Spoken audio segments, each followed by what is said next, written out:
Hi friends, ಎಲ್ಲರಿಗೂ ನಮಸ್ಕಾರ. ಇಂದು ಗೌರಿ ಕಲ್ಯಾಣ ಧಾರಾವಾಹಿ ಸಂಚಿಕೆಯಲ್ಲಿ ಏನಾಗ್ತಿದೆ ನೋಡೋಣ ಬನ್ನಿ. ಅದಕ್ಕೂ ಮುಂಚೆ ನೀವು ನಮ್ಮ ಚಾನಲ್ನ ಸಬ್ಸ್ಕ್ರೈಬ್ ಮಾಡಿಲ್ಲ ಅಂದರೆ ಸಬ್ಸ್ಕ್ರೈಬ್ ಮಾಡ್ಕೊಳ್ಳಿ, ಸಪೋರ್ಟ್ ಮಾಡಿ. ಗೌರಿ ತನ್ನ ಮನೆ ಬಗ್ಗೆ ಕೀಳಾಗಿ ಮಾತಾಡಿರೋದಕ್ಕೆ ವಿವೇಕಿಗೆ ಮನೇಲಿ ಒಳಗಡೆ ಹೋಗೋದು ಬೇಡ, ಬನ್ನಿ ಹೋಗೋಣ ತಿರ್ಗಾ ಅಂತ ಕರಿತಾ ಇರ್ತಾಳೆ.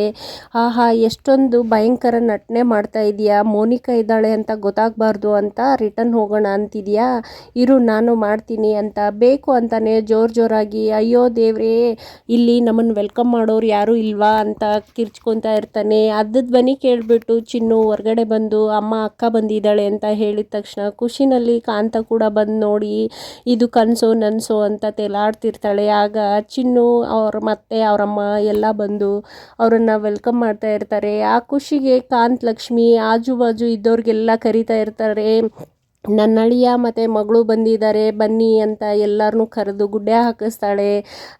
ಅದರಲ್ಲೂ ಕೂಡ ಎಲ್ಲರೂ ಬಂದು ವಿವೇಕನ್ನು ನೋಡಿಬಿಟ್ಟು ತುಂಬ ಖುಷಿ ಪಡ್ತಾರೆ. ನಿಮ್ಮ ಅಳಿಯ ತುಂಬ ಚೆನ್ನಾಗಿದ್ದಾರೆ ಅಂತೆಲ್ಲನೂ ಹೊಗಳ್ತಾ ಇರ್ತಾರೆ. ಅದರಲ್ಲಿ ಕೂಡ ನಮ್ಮ ಗೌರಿ ತುಂಬ ಒಳ್ಳೆಯವಳು, ಅವಳು ಎಲ್ಲರಿಗೂ ಮನೆ ಮಗಳಾಗಿದ್ಲು ಅಂತ ಹೊಗಳ್ತಾ ಇರ್ತಾರೆ. ನಂತರ ನಮ್ಮೂರ ಪ್ರಕಾರ ಇಲ್ಲಿ ಹಾಗೆ ಒಳಗಡೆ ಹೋಗೋ ಹಾಗಿಲ್ಲ, ಇಲ್ಲಿ ಶಾಸ್ತ್ರ ಇದೆ, ನೀವು ಗೌರಿ ಹೆಸರು ಹೇಳ್ಬಿಟ್ಟೆ ಒಳಗಡೆ ಹೋಗಬೇಕು ಅಂತ ಹೇಳ್ತಿರ್ತಾರೆ. ಅದಕ್ಕೆ ಇಲ್ಲ ನನಗದೆಲ್ಲ ಆಗೋಕ್ಕಿಲ್ಲ, ಇದ್ಯಾವ ಶಾಸ್ತ್ರ ಅಂತ ಹೇಳ್ತಿರ್ತಾರೆ. ಅಲ್ಲಿ ಶಾಸ್ತ್ರ ಮಾಡಿಲ್ಲ ಅಂತಾನೆ ಇಲ್ಲಿ ಶಾಸ್ತ್ರ ಮಾಡ್ತಾ ಇರೋದು, ನೀವು ಹೆಸರು ಹೇಳಿದ್ರೆ ಮಾತ್ರ ಒಳಗಡೆ ಹೋಗೋಕ್ಕಾಗೋದು ಅಂತ ಹೇಳ್ತಾರೆ. ಅದಕ್ಕೆ ಮೊದಲು ಅವಳೇ ಹೇಳಲಿ ಅಂದಿದ್ದಕ್ಕೆ ಗೌರಿ ನಾಚ್ಕೊಂಡು ಬೇಕು ಅಂತಾನೆ ಎಲ್ಲರ ಮುಂದೆನೂ ಡ್ರಾಮಾ ಮಾಡ್ತಾ ಇರ್ತಾಳೆ. ನಂತರ ವಿವೇಕ್ ಸಾಹೇಬ್ರು ಅಂತ ಹೆಸರು ಹೇಳಿದ ತಕ್ಷಣ ಆಯಿತು ಇವಾಗ ಗೌರಿ ಹೆಸರು ಹೇಳಾಯಿತು, ಇವಾಗ ನೀವು ಹೇಳಿ ಅಂದಿದ್ದಕ್ಕೆ ಅವಳು ಹೇಳಿದಾಳೆಲ್ಲ ಮುಗೀತು ಶಾಸ್ತ್ರ, ನಾನು ಹೇಳಲ್ಲ ಅಂತ ತರಲೆ ಮಾಡ್ತಾ ಇರೋದಕ್ಕೆ ಅದೇ ಹೇಗಾಗುತ್ತೆ, ನೀವು ಹೆಸರು ಹೇಳಿದ್ರೆ ಮಾತ್ರ ಒಳಗಡೆ ಹೋಗೋಕ್ಕಾಗೋದು ಅಂತ ಹೇಳ್ತಾರೆ. ಅದಕ್ಕೆ ಪುಣ್ಯವತಿ ಅಂತ ಹೇಳ್ತಾರೆ. ಅದ ಯಾರ ಹೆಸರು ಪುಣ್ಯವತಿ ಅಂದರೆ ಅಂತ ಹೇಳಿದ್ದಕ್ಕೆ ಕಾಂತ್ ಲಕ್ಷ್ಮಿ ಅವರು ಪ್ರೀತಿಯಿಂದ ನನ್ನ ಮಗಳಿಗೆ ಪುಣ್ಯವತಿ ಅಂತಲೇ ಕರೆಯೋದು, ಹಾಗೆ ಅದೇ ಫ್ಲೋನಲ್ಲಿ ಹೇಳಿಬಿಟ್ಟಿದ್ದಾರೆ ಅಂತ ಹೇಳಿ ಎಲ್ಲರಿಗೂ ತಿರ್ಗಾ ಆರತಿ ಮಾಡಬೇಕು, ಆರತಿ ತರ್ತೀನಿ ರೀ ಅಂತ ಹೇಳಿ ಕಾಂತ್ ಲಕ್ಷ್ಮಿ ಆರತಿ ತೊಗೊಬಂದು ಆರತಿ ಮಾಡ್ತಾಳೆ.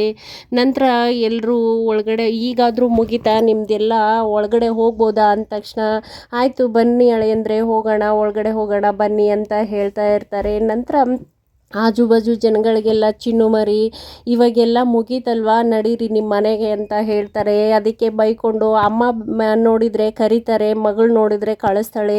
ಏನಪ್ಪ ಇವರು, ನಾವೇನು ಕ್ಯಾಮೆ ಬಿಟ್ಟು ಬರಬೇಕು ಅಂದ್ಕೊಂಡಿದ್ವಾ ಅಂತ ಬೈಕೊಂಡು ಹೋಗ್ತಾ ಇರ್ತಾರೆ. ನಂತರ ಕಾಂತ್ ಲಕ್ಷ್ಮಿ ಅಲ್ಲೇ ಇರಿ ಅಂದ ತಕ್ಷಣ ಮತ್ತಿನ್ನೇನು ಮಾಡಬೇಕು ಅಂತ ಕೇಳ್ತಾರೆ.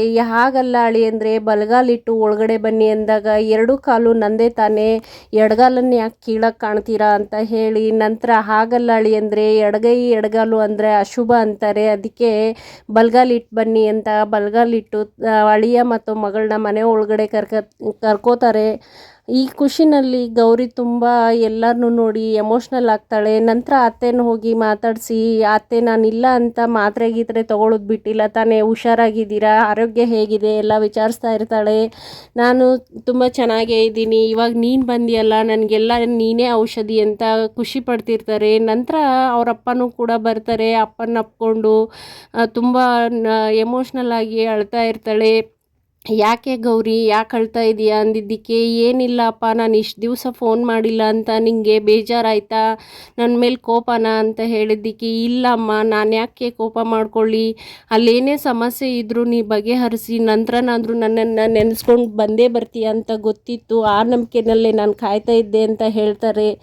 ನಂತರ ಅವರು ಸಂತೆಗೆ ಹೋಗಿ ಬಂದಿರೋ ಚೀಲ ನೋಡಿ ಹುಡುಕ್ತಾ ಇರೋದಕ್ಕೆ ನಂತರ ಮೈಸೂರು ಪಾಕ್ ತೆಗಿತಾಳೆ. ಅದನ್ನು ನಿನ್ಗೆ ಇಷ್ಟವಾಗಿರೋದಲ್ವೇ ಅಂತ ಹೇಳಿ ನಾನು ಇದನ್ನು ಮರಿತೀನ ಅಂತ ಅವರಪ್ಪ ಅದನ್ನೇ ತೊಗೊಬಂದು 3 ಭಾಗ ಮಾಡ್ತಾಯಿದ್ವಿ ಮೊದಲು, ಆದರೆ ಈಗ ಇಬ್ಬರೇ ಮಕ್ಕಳು 2 ಭಾಗ ಮಾಡ್ತಾಯಿದ್ದೀನಿ ಅಂತ ಹತ್ಕೊಂಡೆ ಭಾಗ ಮಾಡಿ ಅವಳಿಗೆ ತಿನ್ನಿಸ್ತಾ ಇರ್ತಾರೆ. ವಿವೇಕು ಇಂಡೈರೆಕ್ಟಾಗಿ ನನಗೆ ಮೋನಿಕಾ ಇಲ್ಲಿಲ್ಲ ಅಂತ ಹೇಳೋ ಪ್ರಯತ್ನ ಮಾಡ್ತಾ ಇದ್ದಾರಾ, ಇರಲಿ ಇಂಡಿಕೇಟ್ ಎಷ್ಟಾದರೂ ಕೊಡಲಿ, ನಾನು ಬಂದಿರೋ ಕೆಲಸ ಮಾಡೇ ಮಾಡ್ತೀನಿ ಅಂತ ವಿವೇಕ್ ಮನಸ್ಸಲ್ಲೇ ಅನ್ಕೋತಾನೆ. ಅಷ್ಟರಲ್ಲೇ ಕಾಂತ್ ಲಕ್ಷ್ಮಿ ಅವರು ಅಲ್ಲ ರೀ, ಬರೀ ಮಗಳನ್ನೇ ಮಾತಾಡ್ಸ್ಕೊಂಡಿದ್ರೆ ಹೇಗೆ, ಅಳಿಯಂದ್ರು ಇದ್ದಾರೆ ಅಂದ ತಕ್ಷಣ ಬಂದು ಅಳಿಯಂದ್ರ ಹತ್ರ ಮಾತಾಡಿಸ್ತಾ ಇರ್ತಾರೆ. ಹೇಗಿದ್ದೀರಾ ಅಳಿಯಂದ್ರೆ ಕೂತ್ಕೊಳ್ಳಿ ಅಂತ ಮಾತಾಡ್ಸ್ತಿದ್ದು ಅವರು ಸೋಫಾ ಮೇಲೆ ಕೂತ್ಕೊಳ್ಳೋಕೆ ಹೋದ ತಕ್ಷಣ ಅದು ಕುಂಟಾಡ್ತಾ ಇರುತ್ತೆ, ಬಿದ್ದೋಗೋ ಥರ ಆಗಿದ್ದಕ್ಕೆ ಎದ್ದು ನಿಂತ್ಕೋತಾರೆ ಭಯದಿಂದ. ನಂತರ ಇದು ಸ್ವಲ್ಪ ಹಳೇದಲ್ವೇ ಅದಕ್ಕೆ ಆಗಿದೆ, ಏನಾಗೋದಿಲ್ಲ ಕೂತ್ಕೊಳ್ಳಿ ಅಳಿಯಂದ್ರೆ ಅಂದಾಗ ಈ ಎಲ್ಲರೂ ಇಲ್ಲೇ ಇದ್ದಾರೆ, ಮೋನಿಕಾ ಮಾತ್ರ ಇಲ್ಲಿಲ್ವಲ್ಲ, ಎಲ್ಲೋಗಿರಬೇಕು, ಹೇಗಾದರೂ ಮಾಡಿ ಅವಳನ್ನು ಹುಡುಕ್ಬೇಕಲ್ಲ ಅಂತ ನಾನು ಸ್ವಲ್ಪ ಮನೆ ನೋಡ್ಬೋದಾ ಅಂತ ಕೇಳಿದ್ದಕ್ಕೆ, ಮನೆ ನೋಡ್ತೀರಾ, ಅದು ನಿಮ್ಮ ಸ್ಟೋರ್ ರೂಮ್ ಥರ ಇರುತ್ತೆ ನಮ್ಮ ಮನೆ ಚಿಕ್ಕದಾಗಿ, ನಿಮ್ಮದಾದರೆ ದೊಡ್ಡ ಅರಮನೆ ಅಂತ ಕಾಂತಲಕ್ಷ್ಮಿ ಹೇಳ್ತಾ ಇರ್ತಾರೆ. ಹೌದು ಹೌದು, ಅದಕ್ಕೆ ಪುಣ್ಯವತಿ ಸ್ಟೋರ್ ರೂಮ್ ಸೆಲೆಕ್ಟ್ ಮಾಡ್ಕೊಂಡಿರೋದು ಅಂತ ಗುಣಗ್ತಾ ಇರ್ತಾನೆ. ಏನಂದ್ರಿ ಅಳಿಯಂದ್ರೆ ಅಂದ ತಕ್ಷಣ ಗೌರಿ, ಏನಿಲ್ಲ, ಇದು ನನ್ನ ಬಾಲ್ಯದ ನೆನಪುಗಳ ಸ್ಟೋರು ಅಂತ ಹೇಳ್ತಾ ಇದ್ದೆ ಅಂತ ಮಾತು ಮರೆಸ್ತಾಳೆ. ನಂತರ ಸ್ವಲ್ಪ ರೆಸ್ಟ್ ಮಾಡಿ ನಾನು ಅಡುಗೆ ಎಲ್ಲ ಆದಮೇಲೆ ಕರಿತೀನಿ ಗೌರಿ ಅಂತ ಅವ್ರನ್ನ ರೂಮ್ ಕಳಿಸ್ತಾಳೆ. ಗೌರಿ ವಿವೇಕನ್ ರೂಮ್ ಕರ್ಕೊಂಡು ಹೋಗ್ತಾಳೆ. ಆ ರೂಮನ್ನು ನೋಡ್ಬಿಟ್ಟು ವಿವೇಕ್ ತುಂಬ ಗಾಬರಿ ಆಗ್ತಾನೆ. ಇದು ರೂಮಾ ಅಂತ ನೋಡ್ಬಿಟ್ಟು, ಹೌದು ಸಾಹೇಬ್ರೆ ಅಂದ ತಕ್ಷಣ ಕಾಟ್ ಮೇಲೆ ಕೂತ್ಕೊಳ್ಳೋಕೆ ಹೋಗ್ತಾನೆ. ಅದು ಹಾಗೆ ಹಿಂದಕ್ಕೆ ಮುರಿದೋಗುತ್ತೆ. ಇದು ನಿಜವಾಗ್ಲೂ ಕಾಟ ಅಂತ ಗಾಬರಿಯಾಗಿ ನೋಡ್ತಾ ಇರ್ತಾನೆ. ಏನಿಲ್ಲ, ಅದು ನಿಮಗೆ ವೆಲ್ಕಮ್ ಡ್ಯಾನ್ಸ್ ಮಾಡ್ತಾ ಇದೆ ಅಂತ ಹೇಳಿದ ತಕ್ಷಣ, ನಿಮ್ಮ ಮನೆಯಲ್ಲಿ ಯಾರಿಗೂ ನೆಲದ ಮೇಲೆ ಕಾಲೇ ನಿಲ್ಲೋದಿಲ್ವಾ, ಹೊರಗಡೆ ನೋಡಿದರೆ ಆ ಬೊಂಬು ಬೇರೆ ಕಲ್ ಮೇಲಿತ್ತು, ಇದು ಬೇರೆ ಅದೇ ಥರ ಇದೆ, ಇನ್ನೊಂದು ಕಡೆ ಡ್ಯಾನ್ಸ್ ಮಾಡ್ತಾ ಇದೆ, ಏನಿದು, ನಿಮ್ಮ ಕಾಲಂತೂ ನೆಲದ ಮೇಲೆ ಇಲ್ವೇ ಇಲ್ಲ, ಆಕಾಶದಲ್ಲಿ ತೇಲಾಡ್ತಿದೆ ಅಂತ ಹೇಳಿ ಟೀಸ್ ಮಾಡ್ತಾ ಇರ್ತಾನೆ. ನಂತರ ಗೌರಿ ಹೋಗಿ ಅದಕ್ಕೊಂದು ಕಲ್ಲಿಟ್ಬಿಟ್ಟು, ಇವಾಗ ಕೂತ್ಕೊಳ್ಳಿ, ಏನೂ ಆಗೋದಿಲ್ಲ, ಅದು ನಿಮಗೆ ವೆಲ್ಕಮ್ ಮಾಡ್ತಾ ಇತ್ತು ಅಂತ ತಮಾಷೆಯಾಗೆ ಮಾತಾಡ್ತಾಳೆ. ಆದರೆ ಭಯದಿಂದನೇ ಮತ್ತೆ ಎಲ್ಲಿ ಬಿದ್ದೋಗುತ್ತೋ ಅಂತ ವಿವೇಕ್ ಕೂತ್ಕೊಂಡಿರ್ತಾನೆ. ನಂತರ ಬ್ಲೇಸರ್ ಬಿಟ್ಬಿಟ್ಟು ಕೂತ್ಕೊಂಡಾಗ, ಏನಿಲ್ಲ, ನನಗೆ ತುಂಬ ಶೆಕೆ ಆಗ್ತಾ ಇದೆ ಅಂದ ತಕ್ಷಣ ಫ್ಯಾನ್ ಹಾಕ್ತಾಳೆ. ಅದು ಬೇರೆ ಜೋರು ಸೌಂಡ್ ಮಾಡ್ತಾ ಇರುತ್ತೆ. ಏನು ಸೌಂಡ್ ಬರ್ತಾ ಇದೆ, ಏನಿದು ಅಂತ ತಿರುಗಿ ನೋಡ್ಬಿಟ್ಟು ಆ ಫ್ಯಾನ್ ನೋಡ್ಬಿಟ್ಟು ಗಾಬರಿ ಆಗ್ತಾನೆ. ಇದೇನಾದರೂ ಫ್ಯಾನಾ, ಆ್ಯಂಟಿಕ್ ಪೀಸ್ಗಳಿದ್ದಂಗೆ ಇದೆ ಅಲ್ಲ ಎಲ್ಲನೂ ಇಲ್ಲಿ ಅಂತ ಹೇಳಿದಾಗ, ಅದು ಆ್ಯಂಟಿಕ್ ಪೀಸೇ, ನೀವು ತಾನೇ ಹೇಳಿರೋದು ಫ್ಯಾನ್ ಹಾಕಿ ಅಂತ, ಅದು ನಮ್ಮ ಮನೆಯಲ್ಲಿ ಹೀಗೆ ಇರೋದು ಅಂತ ಹೇಳ್ತಾ ಇರ್ತಾಳೆ. ನೀವಿದ್ದೆಲ್ಲ ಹೇಗೆ ವಾಸ ಮಾಡ್ತಾ ಇದ್ರಿ ಅಂತ ಟೀಸ್ ಮಾಡ್ತಾ ಇರಬೇಕಾದ್ರೆ, ಸರಿ ನೀವು ರೆಸ್ಟ್ ಮಾಡಿ, ನಾನು ಸ್ವಲ್ಪ ಅಮ್ಮನಿಗೆ ಹೆಲ್ಪ್ ಮಾಡಿಬಿಟ್ಟು ಬರ್ತೀನಿ ಅಂದ ತಕ್ಷಣ, ನೀವು ಹೆದರ್ಕೋಬೇಡಿ, ನಮ್ಮ ಫ್ರೆಂಡ್ಸ್ ಎಲ್ಲ ಬಂದರೆ ಅಂತ ಹೇಳಿದ ತಕ್ಷಣ, ನಿನಗೆ ಹೆದರ್ಲಿಲ್ಲ, ಇನ್ನು ನಿನ್ನ ಫ್ರೆಂಡ್ಸ್ಗೆ ಹೆದರ್ತೀನಿ ಅಂತಿದ್ದಕ್ಕೆ ಹೌದು ಅಂತ ಹೇಳ್ತಿರ್ತಾಳೆ. ಆಯಿತು, ಯಾರು ನಿನ್ನ ಫ್ರೆಂಡ್ಸು ಅಂತ ಕೇಳಿದ್ದಕ್ಕೆ, ಯಾರೂ ಇಲ್ಲ, ಹಾವಕ್ಕ ಇಲಿ ಅಣ್ಣ ಬಂದರೆ ಹೆದರಬೇಡ್ರಿ, ಹಾವು ಬಂದರೆ ಬುಸ್ ಅಂತ ಇರುತ್ತೆ, ಇಲಿ ಬಂದರೆ ನಿಮ್ಗೆ ಸ್ವಲ್ಪ ಕಾಲು ಕಚ್ಬಿಟ್ಟು ಹೋಗುತ್ತೆ ಅಷ್ಟೇ ಅಂತ ಹೇಳಿ ಅವಳು ಅಡುಗೆ ಮನೆಗೆ ಹೋಗ್ತಾಳೆ. ನಂತರ ವಿವೇಕು ಹೀಗೆಲ್ಲ ಹೇಳಿಬಿಟ್ಟು ನನ್ನನ್ನು ಹೆದರಿಸ್ಬಿಟ್ಟು ಬೇಗ ಕರ್ಕೊಂಡು ಹೋಗಬೇಕು ಅಂತ ನೋಡ್ತಿದ್ದಾಳೆ. ಆದರೆ ನಾನು ಯಾವುದಕ್ಕೂ ಹೆದರೋದಿಲ್ಲ, ಮೋನಿಕಾ ಇಲ್ಲೇ ಎಲ್ಲೋ ಬಚ್ಚಿಟ್ಟಿದ್ದೀರಾ, ಅದನ್ನು ಕಂಡು ಹಿಡಿದ್ಬಿಟ್ಟೆ ನಾನು ಹೋಗೋದು, ಎಲ್ಲದಕ್ಕೂ ಒಂದು ತೆರೆ ಎಳೆದೇ ಎಳಿತೀನಿ ಅಂತ ವಿವೇಕ್ ಮನಸ್ಸಲ್ಲೇ ಅನ್ಕೋತಾ ಇರ್ತಾನೆ. ಮೋನಿಕಾ ರೋಡಲ್ಲಿ ನಡ್ಕೊಂಡು ಬರ್ತಾ ಅನಿಕೇತ್ ಕಾಲ್ ಮಾಡ್ತಾ ಇರ್ತಾಳೆ. ಆದರೆ ಅನಿಕೇತ್ ಫೋನ್ ತೆಗಿಯೋದೇ ಇಲ್ಲ.